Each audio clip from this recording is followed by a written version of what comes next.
Hola, ¿cómo andan? Bienvenidos a Lo Dijo un Libro. Hoy es un gusto poder presentar al invitado de hoy, alguien que ya ha participado en este programa. Hoy tenemos a un invitado internacional desde Colombia. Está con nosotros Jonathan Benavides. ¿Cómo está, Jonathan? Bienvenido a Lo Dijo un Libro. Muchas gracias por la invitación, de nuevo, gracias por tenerme presente y pues es un placer volver a conversar, volver a compartir un poco, esta vez sobre tal vez un tema que se separará mucho de lo que tuvimos la oportunidad de conversar, pero aún así, en última, sobre libros, sobre lo que los libros traen consigo, los viajes que traen consigo los libros. Así es, hoy te presento como Lo Dijo un Libro, edición lector, porque hoy te presentás así como lector de un libro que la verdad, como decías, muy diferente al anterior. En la vez anterior compartimos Así habló Zaratustra, mucha filosofía, un libro la verdad que muy profundo. Sé que hoy también, pero vamos por otro tema. ¿Qué libro querés compartirnos hoy, Jonathan? Lo tengo hoy acá conmigo, no tenía Zaratustra en la ocasión anterior, tengo esta vez Umbilical Ujú. de, lo decíamos antes de comenzar, de un paisano tuyo, nosotros le llamamos así a lo que ustedes denominan coterráneo, de un bonaerense también español, tiene doble nacionalidad, y es Andrés Neumann. Pero más que el libro, te lo comentaba a ti antes de comenzar, es un tema que está detrás del libro y es el tema de la paternidad. Y al decir paternidad, pues de cierto modo estamos diciendo también infancia, ¿no? Estamos diciendo filiación. Entonces yo creería que más que el libro en sí mismo, quisiéramos un viaje a través de ese tema que tiene unas particularidades muy reconocidas a nivel de historia de la literatura, casi que se ha vuelto ¿cómo llamarlo? Un icono de la literatura, la paternidad, pero la paternidad vista desde otra óptica que hoy quisiera, de la cual quisiera hoy separarme o que nos separáramos gracias a esta propuesta de Umbilical, que es bellísima además de ser literaria, es lírica, es poética. Entonces quisiera que viajáramos así, a través Claro. más que del libro en sí, de la temática de la Mm. paternidad. ¿Querés primeramente contarme bien un poquito de qué se trata el libro para que ya entres en lo que vos querés realmente compartirnos? Vale, listo. Entonces empecemos por decir que estamos hablando de un autor vivo, a Claro. diferencia de nuestro encuentro pasado, Sí, de hablamos Nietzsche. de Nietzsche bueno, sigue vivo, pero vivo de otra forma, Sí, ¿no? sí. Neumann está vivo en cuanto a que sigue escribiendo, en cuanto a que sigue publicando. De hecho, este libro tiene una continuación y es básicamente una mirada desde su paternidad, pero no una paternidad ya realizada, sino una paternidad que se va preparando. Acompañamos a Neumann a través de un viaje en diálogo con su hijo, con el que será su hijo o su hija, porque todavía al comenzar el libro pues no se sabe qué es, y es un diálogo con él que no existe todavía, ¿no? Es decir, es un diálogo con lo inexistente, pero que Ujú. se sabe que se espera porque digamos que el diálogo se justifica en cuanto a que se da por hecho que va a existir, ¿no? No es un diálogo con un fantasma, como lo diríamos de otra manera, sino que es un diálogo con alguien con quien se espera compartir, que es el bebé que se espera, ¿no? Es el niño por nacer. Y él va viajando, es un viaje poético, vuelvo y digo, porque está escrito en verso, el libro se ve extenso porque son bastantes páginas, bueno, no, bastantes es una exageración, son exactamente 122 páginas, Ujú. pero cada página no está llena de arriba abajo, sino que es un libro escrito en verso. Entonces Ah, encontramos pequeños fragmentos así, o en prosa, pero una prosa corta, ¿no? Que no alcanza a cubrir toda la página. Entonces casi que son pensamientos que él va soltando a medida que va descubriéndose como padre o preguntándose cómo será su paternidad y a la vez entablando un diálogo, vuelvo y digo, con el niño o que está por nacer o que ya ha nacido en las siguientes páginas. Y vuelvo y digo, es un diálogo que continúa a través de su segundo libro de esta misma colección. Entonces, para aquellos que no lo han leído, que seguramente tendrán la oportunidad de aproximarse después de este diálogo, pues es una invitación a que se dejen seducir por lo que significa narrar la paternidad, pero vuelvo y digo narrarla en este sentido, como el descubrirse padre, y el descubrirse padre cuando se quiere ser padre, ¿no? Pero vuelvo y digo, esta es una excusa para hablar de otro tema que seguramente vamos a ir desglosando, pero más o menos en términos generales de eso va umbilical, ¿no? Y de ahí mismo el nombre, ¿no? Umbilical le llamamos a esa unidad entre, curiosamente, entre la madre y el hijo, pero aquí viajamos en torno a la experiencia del padre, que también está conectado, si no por un cordón, sino por una parte biológica del ser humano, sí, por todo lo que implica el vínculo, por la sangre, por la misma procedencia, ¿no? Por el mismo hecho de haber participado de la procreación. Claro. Eh, entonces, pues es ese viaje, eso es umbilical. Neumann, vuelvo y digo, es un autor argentino, hispano-argentino, podríamos decirlo, español y argentino, eh, que reconocido en el mundo de la literatura al punto que el mismo Bolaños alcanzó antes de su muerte a referirse a él como una promesa de la escritura del siglo XXI. Entonces habrá que leerlo. La invitación primera es a leer a Neumann, independiente de si es este o es otro libro, pero es casi que un imperativo de lectura contemporánea. Claro. Fíjense, hablamos en nuestra pasada conversación sobre un imperativo de la filosofía, pero esta vez estamos hablando de un imperativo de la literatura contemporánea. Es un autor vivo al que hay que leer al menos una vez, Hay que leer. permitirse Sí, sí. esa posibilidad, ¿no? Te quería preguntar antes de ver a dónde nos lleva, ¿qué emociones te traspasan cuando lees este libro? Bueno, les voy a hablar de mi experiencia. La lectura es eso, ¿no?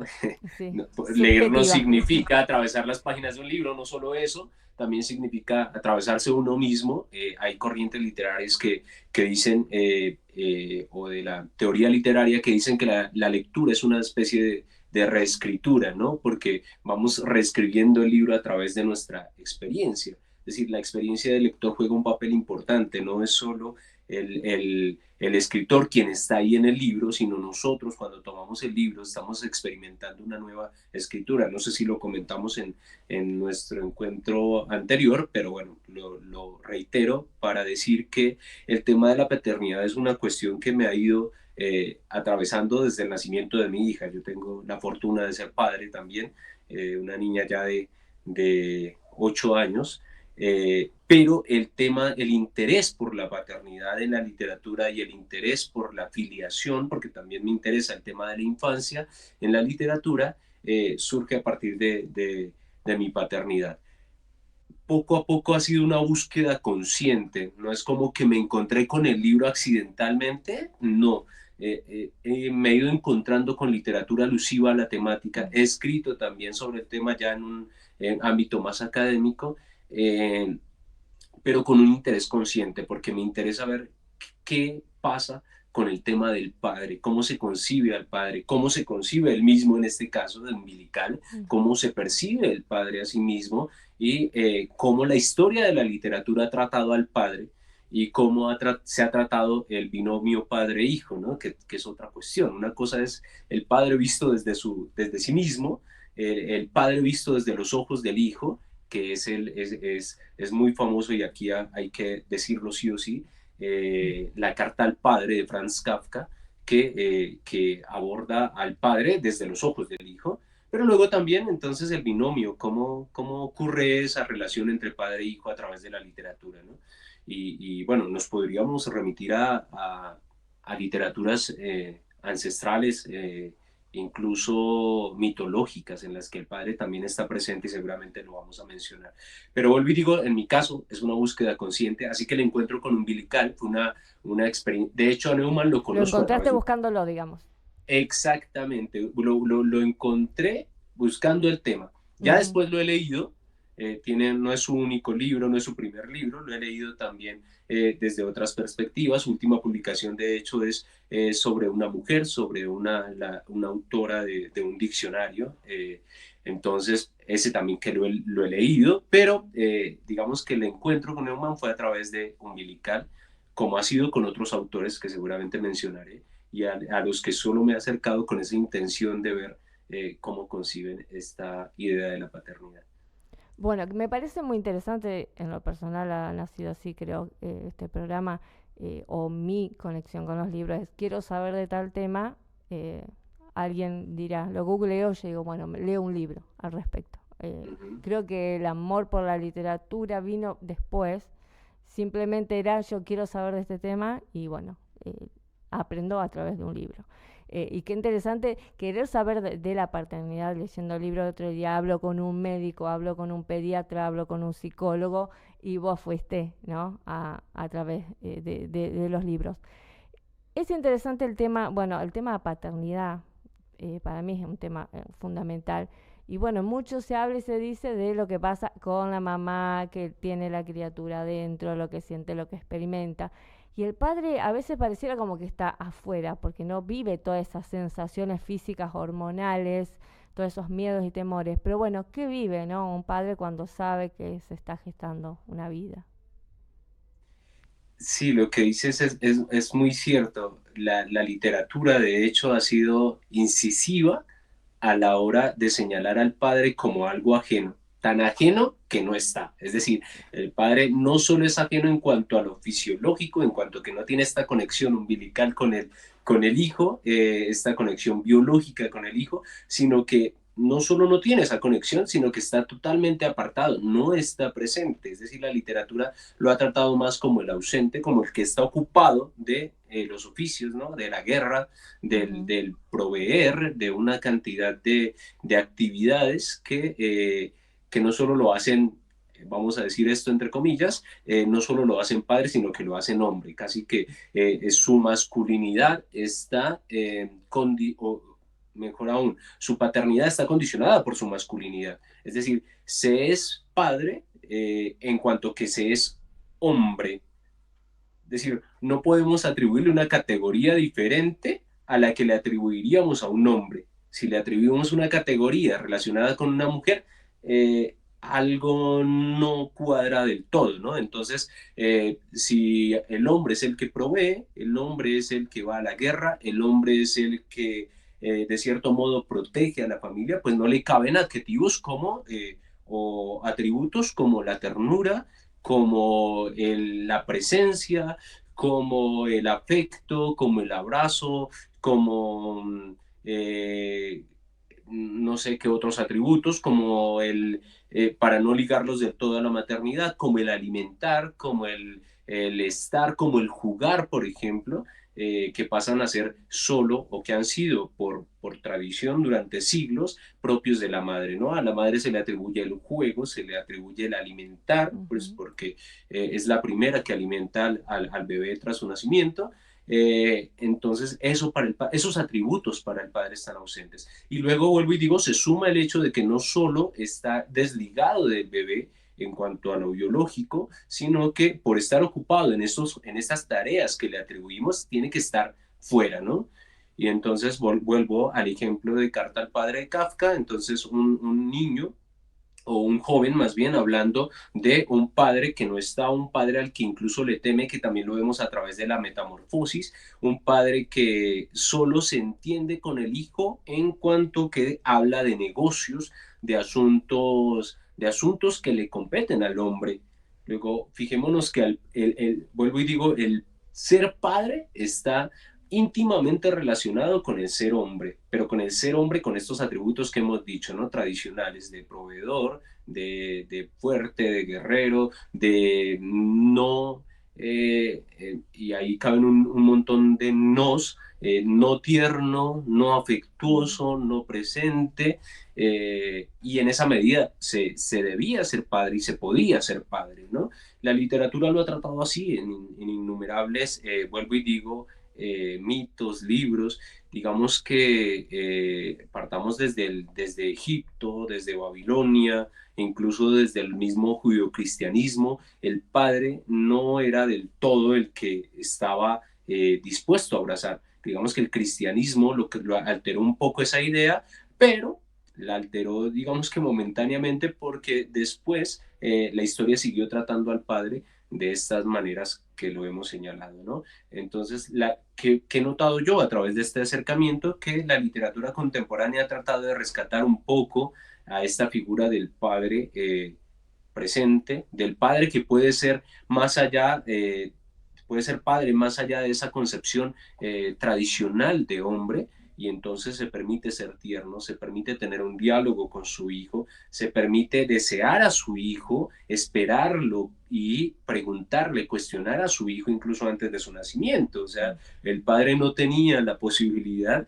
de ocuparse de estos asuntos, se ocupaba la madre porque estaba en casa, porque tenía el tiempo, porque tenía la preparación para recibir al hijo, porque después tenía el tiempo incluso para acompañarlo durante sus primeros meses, e incluso muchas madres se desligaban del ámbito laboral a, por la fuerza social o por el imperativo social, dado que estaban ocupadas de lleno en el cuidado de los hijos. Entonces, claro, siendo algo reservado a la madre, el padre no era más que un visitante, ¿no? Era el que llegaba de repente a casa para cenar, para visitar,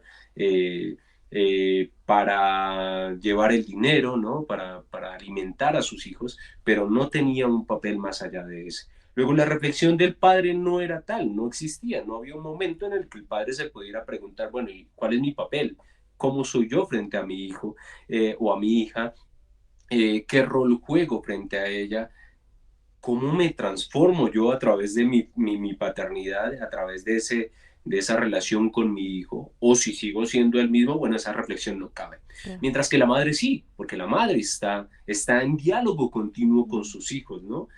Por esa misma presencia se ve continuamente interpelada por sus hijos, por lo que hacen, por lo que no hacen, por lo que dicen, por lo que no dicen, por la travesura, por el llanto, por el enojo, por la frustración, bueno, por un montón de experiencias que va teniendo el niño, incluso desde antes de su nacimiento en el vientre, y que interpelan a la madre, ¿no? Lo estoy sintiendo, se está emocionando, tiene hambre. El padre no, como es un ausente, pues no tenía la posibilidad y no es que se la arrebatara él mismo, sino que socialmente había un imperativo de cómo ser hombre, de cómo ser también padre, y eso significaba desligarse de ese diálogo con sus hijos, ¿no?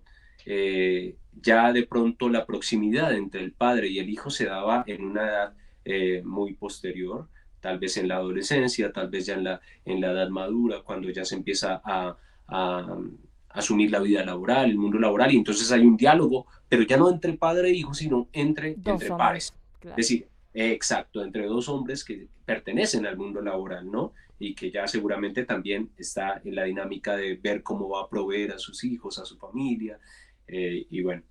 El libro Entonces, claro, aborda algo eso. de vínculos, por ejemplo, edípicos, así, padre-hija, la diferencia padre-hija, padre-hijo. ¿Hace algún tipo de lectura sobre este tema? Claro, y la mitología, de hecho, ya lo mencionaba en cuanto a Babilonia, la misma Torá o la Biblia, pero luego Grecia también aparece el padre, pero al parecer el padre, vuelvo y digo, como el guerrero, como el ausente, fijémonos en la Ilíada, en la Odisea, como el que va a la guerra, pero luego aparecen los mitos como en Edipo, eh, pero siempre el padre está desligado. Digamos que aquí el vínculo de los griegos va más de la hija con el padre en cuanto a que identifican el padre a una figura, pero a una figura que refleja lo que será su futuro Pareja. amoroso, ¿no? Su futuro esposo, es decir, como referente, pero como referente externo, no como el vínculo. Ujú. Fíjate que en la mitología griega, el Padre no interpela por su presencia, sino más bien por su ausencia. Y en su ausencia, el Hijo debe conquistarlo, ¿no? Y entonces, como el Padre ya no está cuando se es adulto y cuando se tiene toda la fuerza para conquistar al Padre, pues ya no se conquista al Padre, se conquista al hombre.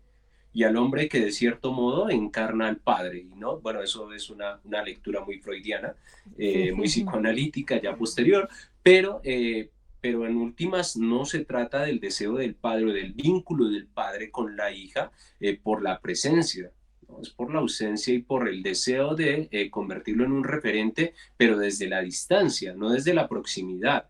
Vuelvo y digo, el cristianismo en esto se alteró un poco la idea del padre y entonces aparece el padre abrazando, ¿no? Esa figura de Rembrandt del padre acogiendo al hijo pródigo, abrazándolo, con una mano incluso más femenina que masculina. Entonces el padre que abraza, que acoge, que busca incluso al hijo, esa es una idea muy cristiana. Pero fuera del cristianismo, esa idea del padre que busca al hijo, que lo acoge, que lo acompaña, que camina con él, está totalmente ausente. Vuelvo y digo, es una conquista, sino filosófica, literaria y artística y Claro, académica, como que se ha cristiana te dado digo muy que recientemente. creo que la base es la paternidad, una de las bases por ahí del cristianismo, el Abba Padre, el papito, de apapachar, bueno, lo que mencionaste, ¿no? Como el hijo pródigo. Creo que es como una de las bases de los rasgos como más característico. Después cómo se viene interpretando o esa disociación entre el Antiguo y Nuevo Testamento por ahí del Padre que se muestra en el Antiguo a diferencia del que trae Jesús y lo muestra en el Nuevo, es como también algo para analizar desde lo literario también.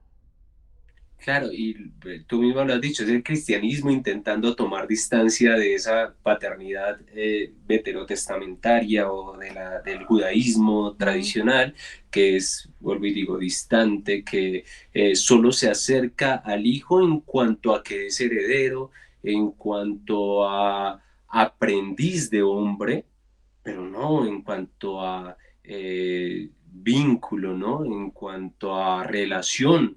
No hay una relación, no hay un llamado ni siquiera a protagonizar ni el nacimiento ni el crecimiento de los hijos, más que como eso, como la figura que tiene además autoridad, ¿no? Recuerda Mm. ese famoso término que utilizamos en latín de pater familias, no se habla de mater familias, se habla de pater familias, es decir, es el gobernante, además, no solo de la familia, sino del reino, de la ciudad, de la polis, ¿no? Entonces, eso hace que nos desliguemos completamente de la posibilidad de pensar un padre más allá de esa figura imponente, ¿no? Y sumémosle a eso el hecho de que hemos estado detrás digamos que persiguiendo mal a esta idea del patriarcado, ¿no? Y cuando la perseguimos, más notamos que el hombre estaba hecho para esto y el padre estaba hecho para esto en cuanto hombre. Vuelvo y digo, no había posibilidad de darle atributos que normalmente le atribuimos a la mujer y a la madre, dárselos al hombre, no, Claro. no era pensable ni en la literatura, ni en el arte, mucho menos en la organización, en el gobierno de las ciudades, ¿no? Entonces esto es nuevo, digamos que es un tema Sí, que sí, muy no. interesante. Aborda, no sé si el libro o la literatura, el tema de los miedos, porque, bueno, las madres hablábamos de los muchos de los miedos que se nos vienen. ¿Se permite el escritor hablar de los miedos que le puedan llegar a venir? Sí, sí, sí, él sí, date cuenta, estamos hablando de él, ¿no? Ahora, Él, ¿quiénes se lo han permitido? No, los grandes escritores incluso se desligaban claro, muchas veces de su, o lo hacían de una forma muy, ¿cómo decirlo? Muy metafórica, muy alegórica, pero no de forma directa, no se implicaban. Mira que sobre esto ha salido recientemente esta versión de Hamlet, que está inspirada también en una novela, pero luego pues han hecho una película y empiezan a mostrar el padre así como preocupado, presente, un poco, no del todo, pero sí al menos cuestionándose, preguntándose en un diálogo con la madre sobre lo que ha de ser o lo que no ha de ser, lo que está por venir, y eso, pero eso es nuevo. En umbilical sí que está, vuelvo y te digo, Mm. empieza y me voy a permitir leer Sí, sí. cómo empieza el libro, porque empieza precisamente preguntándose él, ¿no? Como indagando sobre lo que ha de venir. Luego la reflexión no surge a partir de la paternidad ya materializada, porque el hombre, a diferencia de la mujer, tiene que esperar las 40 semanas para ver a su hijo. La madre lo siente ya, digamos, biológicamente. El hombre, si al caso, tiene una especie de contacto a través de, es decir, Mm. tiene que haber un puente para tener contacto con su hijo, mientras que la madre no. La madre puede incluso tener un soliloquio asumiendo que está hablando con su hijo, ¿no? Mm. El hombre no. Y aún así él se atreve a hacerlo antes de, un poco desligándose hacia ese imperativo de solo lo biológico me permite a mí tener contacto con mi hijo, y de ahí la concepción de lo maternal como algo más profundo que lo paternal. Lo paternal es protector, lo maternal sí es vinculante, ¿no? Y digo, para no extenderme en este asunto, que empieza así el libro. No me atrevo a invocarte antes de tiempo por si desapareces, asumiendo que pueda ser posible, no sé, una muerte temprana incluso antes de nacer, ¿no? O la superstición trabaja en el sentido inverso y nombrarte te confirma. Pendes de un hilo, pero no eres frágil, porque aún desconoces tu fragilidad. Eres más bien la nuestra. Voy naciendo al decirte. Mira, es bellísimo porque además, bueno, Me es un encantó. lingüista también, Neumann, que seguro si lo escuchas es brillante, pero Sí, luego me decía si los miedos, date cuenta que está manifestando sus miedos desde sí. ya, indirectamente, y si no vienes, y si vienes, bueno, nombrarte te hace presente o no te hace presente, que es un tema preciosísimo en el tema de la lingüística, ¿sí? Y la filosofía. Si nombrar la cosa la hace presente o no, nombrarla es poseerla más bien. Bueno, él se pregunta, bueno, ¿nombrarte te hace presente acá o no? O por el hecho de nombrarte no, más bien revelo tu fragilidad inexistente, ¿no? De lo que no existe. Luego se preguntará por el nombre, ¿no?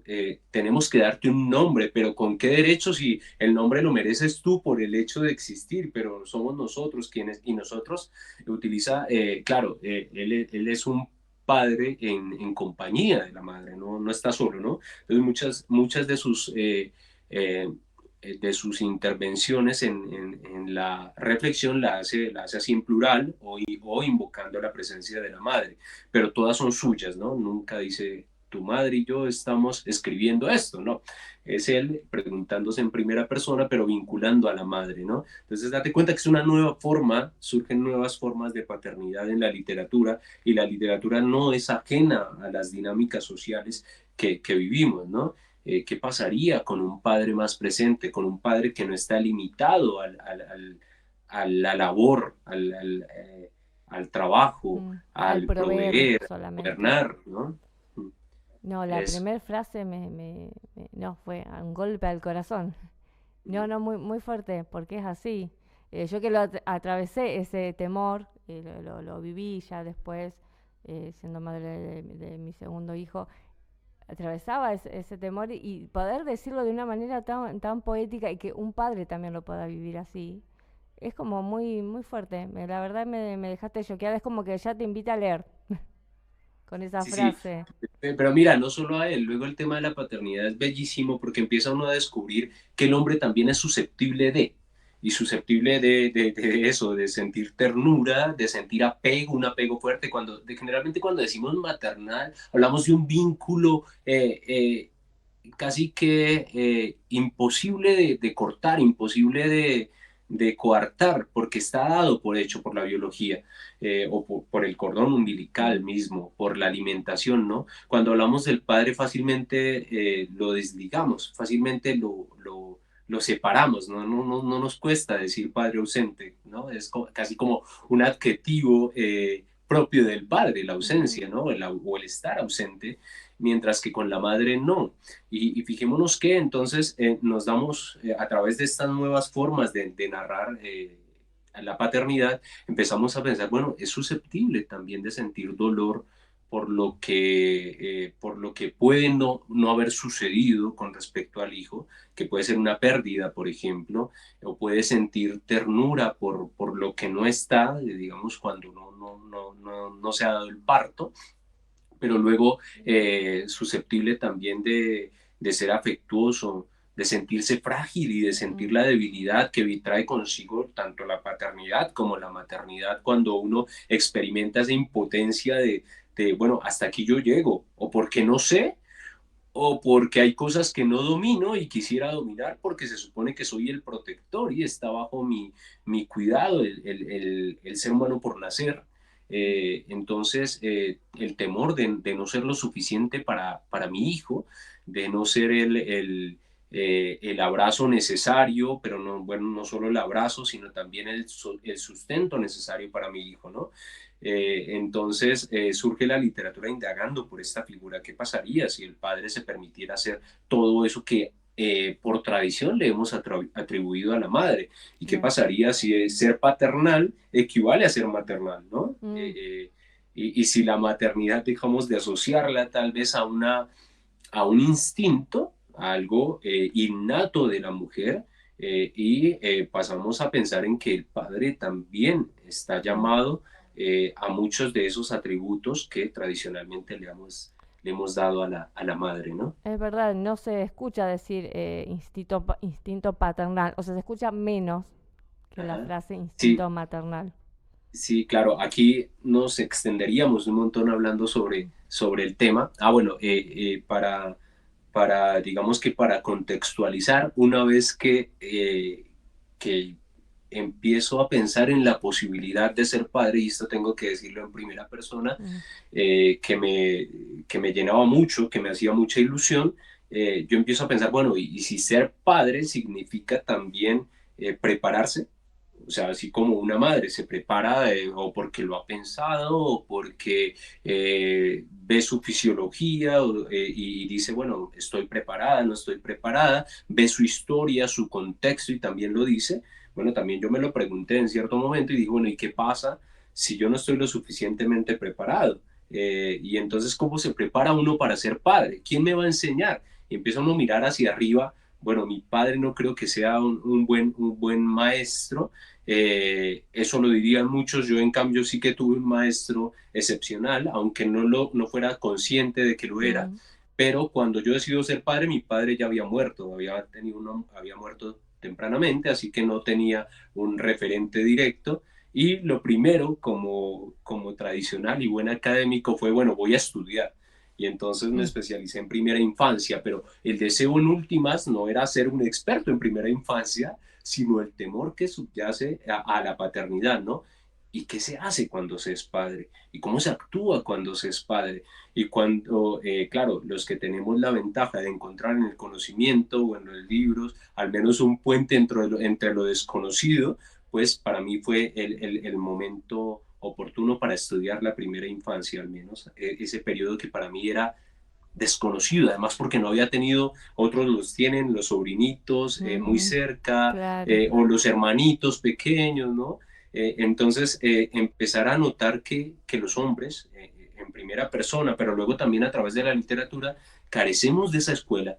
No tenemos una escuela, no tenemos la escuela de la mamá que enseña a sus hijas a ser madre, no tenemos la escuela en cuanto a que los juegos de cierto modo nos desligan de la posibilidad, ¿no? A las mujeres o a las niñas no se les desliga tanto porque entonces tienen la oportunidad de experimentar mediante el juego de roles en la infancia Sí, la maternidad, ¿no? sí, sí, sí. Entonces desde ya empezamos a decirle a la niña, ¿ves? Tienes instinto para la maternidad porque se ve cargando a la niña al bebé, pero con seguridad, hoy lo confirmo, al menos en mi entorno próximo, he podido ver como si a un niño, hombre, se le acerca un bebé desde temprano y seguramente va a tener la habilidad de hacerlo también y podríamos decir, mira cómo tiene el instinto de Mm, padre, ¿no? Pero claro. pues al hombre eh, no se le ha dado esa posibilidad.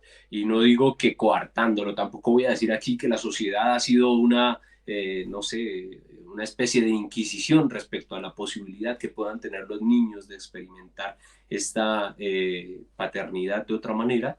No, pero es la realidad. O sea, sea que la condenemos o no, es la realidad. Los niños siguen estando muy lejos de esa experiencia que las niñas en cambio pueden tener desde Mm. muy temprano, vuelvo y digo, incluso mediante el juego. Totalmente. independiente que después decidan o no, que hoy cada vez es más común que una mujer decida no ser madre, ¿no? Pero el hombre no tiene la escuela, ni en su entorno próximo, ni luego pues en el entorno más amplio de la comunidad, del barrio, de la comuna, pues menos, y la escuela menos todavía, ¿no? Entonces, la literatura nos empieza a mostrar, es bellísimo porque no es solo con este tema, es con muchos, pero pues este es el que nos compete, nos empieza a preguntarnos, bueno, ¿y qué hay de aquel hombre que decide ser padre? Y preguntarse lo mismo que tradicionalmente se ha preguntado a la mujer y vuelvo y digo, como lo dije antes, y permitir que el niño lo interpele o la niña lo interpele durante su gestación, a la hora de nacer y luego mientras va creciendo y va demostrándose o va mostrándose, ¿no? Eh, ese diálogo que se permite, que se ha empezado a permitir el padre con el hijo, también lo está revelando la literatura, ¿no? Y Jonathan, en tu caso en lo personal, ¿hasta dónde te ha llevado este camino de estudio, de investigación, desde leer un libro a estudiar todo este tema en tu vida laboral? ¿Te ha abierto caminos? Me ha convertido en lo que soy, y A para, ver. no, para resumírtelo, o sea, la paternidad me ha hecho lo que soy hoy. Mira, te voy a contar una anécdota. Me Cuando encanta. terminamos de grabar en la ocasión anterior, el primer diálogo que tuve con mi hija fue contarle, mira, estuve participando, pues porque le participo casi todo lo que pasa en mi vida, pero estuve haciendo esto y ella me preguntó, ¿y hablaste de mí? Entonces Mm. yo como que, oh, por Dios, creo que estoy en deuda y esta segunda invitación creo que es una forma de saldar esa deuda con ella Ay, porque qué claro bueno. que no hablé mucho de ella ¿Cómo y se ella, pues, llama? ella se llama Sara. Sara, sos parte de Lo dijo un libro ahora. Sí, sí, sí, pero entonces, claro, eso para decirte es mi centro, ¿no? Es mi centro de vida. Pero decías cómo, qué ha sido para mí este descubrimiento de la Sí. paternidad, no solo a través de la experiencia misma, sino del estudio, bueno, de la literatura, pues ha sido un descubrimiento maravilloso de aquello que no, de aquellos mundos a los que seguramente no me hubiera aproximado si no hubiera sido a través de la paternidad. Uno de ellos es la literatura infantil. Yo no Mm. tuve aproximación a la literatura infantil. Yo empecé como lector muy tarde y creo que hablamos en el episodio anterior, quizás cerca de la adolescencia, y mis primeras aproximaciones fueron libros como este, como Así habló Zaratustra, como, no sé, Confieso que he vivido, que pues son temas mucho más complejos, ya formas narrativas tradicionales, pero yo nunca tuve una proximidad a la literatura infantil como hoy la entendemos. Así que la paternidad ha sido también no solo una oportunidad de acercarme al tema del padre, sino a la literatura infantil directamente, porque he tenido que leer junto a mi hija un montón de libros que no hubiera leído si no habría sido por su existencia, ¿no? Ujú. Y descubrir que es bellísimo, o sea, que hay muchísimo, que hay infinidad de literatura infantil que nos interpela también a los adultos. Luego descubrir que la literatura Sí, sí, infantil es sí. infantil en cuanto a que tiene ciertas características físicas, es decir, Sí, sí. la forma en cómo están escritas las palabras, la forma en cómo está ilustrado el libro, pero en el fondo un buen libro infantil te interpela tengas la edad que tengas. Entonces descubrir un montón de narrativas, a veces solamente visuales, no a través del texto, sino de la imagen también, que Mm. te dicen, oye, yo no lo había pensado así, yo no había visto esto, yo me pregunté esto siendo niño, seguramente, pero lo he Ujú. olvidado. Luego te Claro. descubres a ti mismo siendo niño, ¿no? Que es una experiencia muy similar a la que vivimos cada vez que nos acercamos al Principito, Sí, por ejemplo. iba a Como decir eso. ese niño que está ahí, que nos encontramos en ese desierto de la adultez o de la vida adulta y nos empieza a interpelar, ¿no? Yo vengo de fuera, venga, pues, ¿tú de dónde vienes? Cómo eres, qué significa ser tú, qué significa ser con los demás, ¿no? Con el zorro, bueno, con la rosa, qué significa explorar esos otros mundos como yo los exploro y tal vez tú te has olvidado que puedes explorarlos, ¿no? En esa travesía yo ya lo tenía acá preparado, uno de mis libros favoritos es Ay. este, es un libro de una ilustradora que se ha puesto ese seudónimo de Soos Ajá. y ella se permite ilustrar la relación entre padre e hija. exclusivamente. Ah, qué También interesante. invitadísimos a que bueno, a que visiten sus redes, porque en sus redes sociales publican muchas de esas caricaturas, pero luego si pueden adquirir el libro, que de hecho está en inglés, no está en español, pues genial. Acercarse a esas nuevas narrativas que también están en el mundo infantil y que de no ser porque hay un niño rodeándonos, sea el hijo, vuelvo y digo, el sobrino o el hermanito o el primito, pues no nos acercaríamos, Mm, porque no, casi que el mundo infantil nos ha sido velado, como que estamos llamados a abandonar al niño, mm. a ser niños sí, pero abandonarlo porque ya no nos corresponde ser niños. Está bien desde el ámbito de la responsabilidad, Sí, ¿no? sí, sí. Tampoco podemos caer en la infantilización del mundo, pero Claro, y del varón y del hombre o de la mujer tampoco, pero sí, sí, que exacto, se corre un riesgo también. pero no perder la capacidad de asombro que Exacto. teníamos en ese momento y descubrir en este mundo de la literatura y del arte en general también lo que nos podría haber seducido si nunca tuvimos la Ujú. aproximación, o nos sedujo si alguna vez tuvimos esa cercanía con este arte hecho para niños particularmente, ¿no? La verdad que hermoso todo, todo lo que mencionás. Y bueno, tal cual, comparto totalmente. Cuando uno lee de grande libros que leyó de chico, cómo te interpela de otra manera, volvés, viajás en el tiempo y bueno, qué interesante este viaje que vos pudiste redescubrir, ¿no? O descubrir, ¿no? Mejor dicho, la literatura infantil. ¿Hasta dónde te ha llevado todo esto? Que bueno, cómo un libro te ha llevado, ¿no? Un libro y varios. Sé que tenías otros ahí como de referencia, este tema, ¿no? De la paternidad. Sí, bueno, vuelvo y les digo, hay muchos, pero voy a hacer una especie como de paneo internacional Dale. para que también tengamos la oportunidad, porque luego no se trata de una cosa exclusiva de Argentina que se ha preguntado. Está Renato Cisneros, que es más periodista que escritor, aunque también es escritor, no digo Ujú, que sea más una cosa más que la otra, sino mm, que pues creo que ocupa más su tiempo en el periodismo.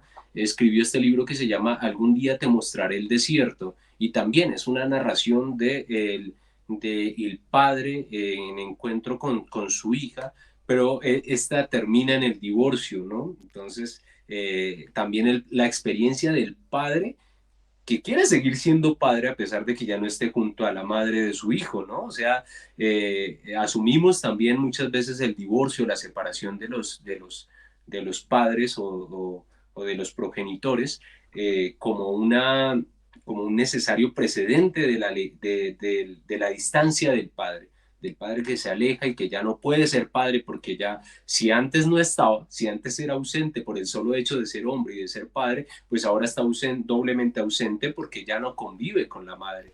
Entonces esa experiencia también de ir acompañando el crecimiento de un hijo o de una hija en este caso, porque ese es el caso de Renato Cisneros, y que es peruano, no lo dije, pero es un autor peruano, también vivo. eh, Esta experiencia que él vive no solo durante el crecimiento de su hijo, sino una vez que se separa, y el miedo que hay en el hombre también de perder el contacto con su hijo, o el protagonismo en la vida de su hijo, en el crecimiento de su hijo, en el desarrollo de su mm. hijo, por causa de la separación, ¿no? Pero también hay otras formas de ser padre y eso es bellísimo. Y está este libro de un autor colombiano que es más humorista que escritor. Él se llama Dani Alejandro Hoyos y escribió un libro que se llama El árbol de Guayacán. Pero entonces aquí narra, ustedes lo ven en la portada, la relación entre un niño y su abuelo, pero no es el abuelo que nosotros entenderíamos como el que está en el segundo plano visitando al niño o viceversa, ¿no? El niño visitando al abuelo, sino que es un abuelo presente que casi que cumple las veces de padre. Entonces también es una forma de ser padre, Mm. ¿no? Es el abuelo que cubre ese rol que el padre no puede asumir porque, vuelvo y digo, porque está trabajando, porque se separaron de ciudad. En este caso es el abuelo que está presente en el crecimiento del niño. Y sería inevitable, o es inevitable más bien, aludir a Héctor Abad Faciolince. que es escritor colombiano mucho más reconocido a nivel internacional, que escribió El olvido que seremos. También hay una versión en película, recomendadísima porque los dos están muy bien hechos. Si bien es cierto, no es mi libro favorito de Héctor Abad, es bellísimo porque narra la relación entre padre e hijo, aun cuando, bueno, desde la perspectiva del hijo, aun cuando el padre no era del todo presente. Sí es un hombre más presente para la época en la que se narra, más presente que el común de los padres. Eso no significa que sea un padre del todo presente, que se esté preguntando continuamente por la crianza de su hijo, por lo que le conviene a su hijo, por la relación entre padre e hijo, pero el hijo desde su perspectiva sí que hace una oda al padre, ¿no? Y entonces lo ensalza, resalta de una manera tan protagónica el papel del padre que se ha convertido, yo creo que hoy por hoy en la literatura en un ícono de la paternidad positiva, la figura del papá de Héctor Abad. Es un hombre, ¿no? Narrando la relación con su padre. Y luego está una mujer que también es colombiana, se llama Sara Jaramillo, y Sara Jaramillo escribió este libro, Cómo maté a mi padre. Es también un relato eh, de la filiación, de la experiencia de una hija con su padre, ¿no? Con su padre muerto, en los dos casos, tanto en el caso de Héctor Abad como de Sara Jaramillo, de sus padres muertos a raíz de la violencia armada en Colombia, ¿no? Pero claro, la violencia es una excusa, pero luego lo bellísimo y lo que a mí me ha interesado al acercarme a este tipo de literatura, que hay más y podríamos quedarnos acá mencionando otros muchos, cómo se puede o cómo se puede hacer una aproximación a la paternidad desde otras formas, no desde la ausencia, vuelvo y digo, tradicional en la mitología, en los relatos antiguos o incluso en Kafka, que ha dejado una perspectiva muy, ¿cómo decirlo? Una perspectiva predominante de la paternidad ausente o de la paternidad desligada de lo afectivo y otros muchos, y cómo estos autores entonces han ido tomando distancia desde su propia experiencia. Claro. Estamos hablando que estos que acabo de mencionar, ninguno es ficción, todos tienen algo de biográfico, sino completamente tienen algo de autobiográfico, ¿no? Se comprometieron en su escritura. Sí, Bueno, Jonathan, la verdad que me encanta. Recomendamos entonces de un principio Umbilical, que fue el que más te marcó. umbilical. Y esa es la primera recomendación. Ya te diste tú cuenta que desde la primera frase ya Sí, impacta. Es un libro que se lee fácil porque lo puedes leer de corrido, pero cuando estás comprometido con el tema no puedes, paras y te dejas interpelar por los versos, además porque son eso, casi que son versos prosaicos, o sea, es una prosa corta, pero que te interpela continuamente. Y vuelvo y digo, la ventaja de este libro es que está escrito desde la perspectiva del padre que quiere ser padre, ¿no? claro. Los otros casi que son relatos del hijo con respecto al padre que pretenden reivindicar de alguna forma la figura del padre. Pero este es bellísimo por eso, porque te seduce a un hombre, ver a un hombre cómo también siente, cómo también se deja afectar por lo positivo y lo negativo que trae consigo la paternidad, Ujú. ¿no? Bueno, la verdad que me encantó tu propuesta. Gracias por haber aceptado nuevamente de participar en Lo dijo un libro. Viajes del lector quedó un poquito ahí en pausa. ¿Retomarás en algún momento? ¿Cómo te puede seguir la gente? Eh, Viajes de un lector fue una experiencia bellísima, enriquecedora más no poder. Quisiera retomarlo en algún momento, no Mm, digo que sí, no digo que no, pero por ahora está en pausa, en una larga pausa a corto plazo, no lo tengo previsto. Te comentaba antes de este encuentro que tuve la oportunidad el año pasado de trabajar en un proyecto que se denomina Pórtate Feliz, y es un podcast también. Este es de mucho más corta duración, son capítulos muy breves, también invitados a escucharlo. Y eso. en Pórtate Feliz es una reflexión de la infancia y de la infancia que nos interpela, es decir, de la infancia que me dice a mí, ven, yo cómo puedo ser feliz a través del descubrimiento de los cuatro elementos, por ejemplo.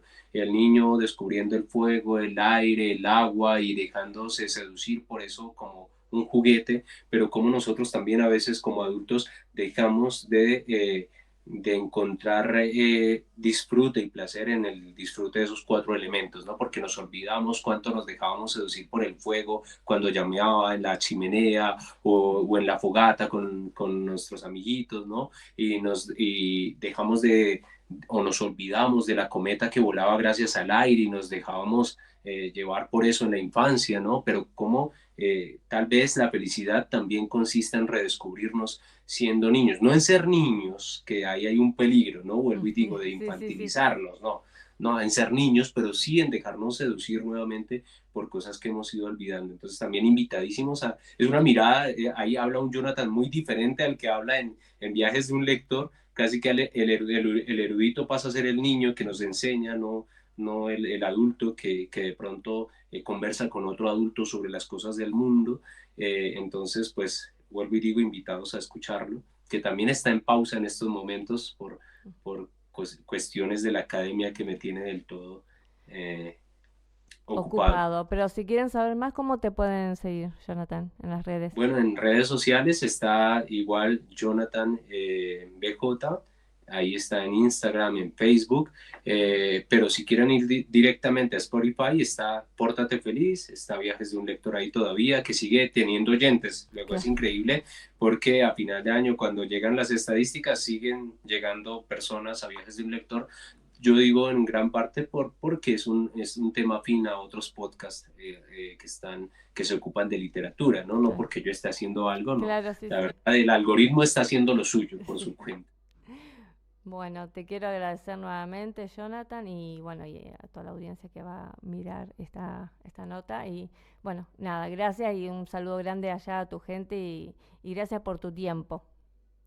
No, a ti muchas gracias por la invitación, a tus oyentes, muchas gracias también por escuchar, por tomarse el tiempo y por dejarse seducir de verdad de la literatura y del universo tan amplio que podemos descubrir a través de ella, a través de los libros. Así es. Bueno, hasta aquí ha sido Lo dijo un libro. Nos encontramos en un próximo programa. Chau, chau.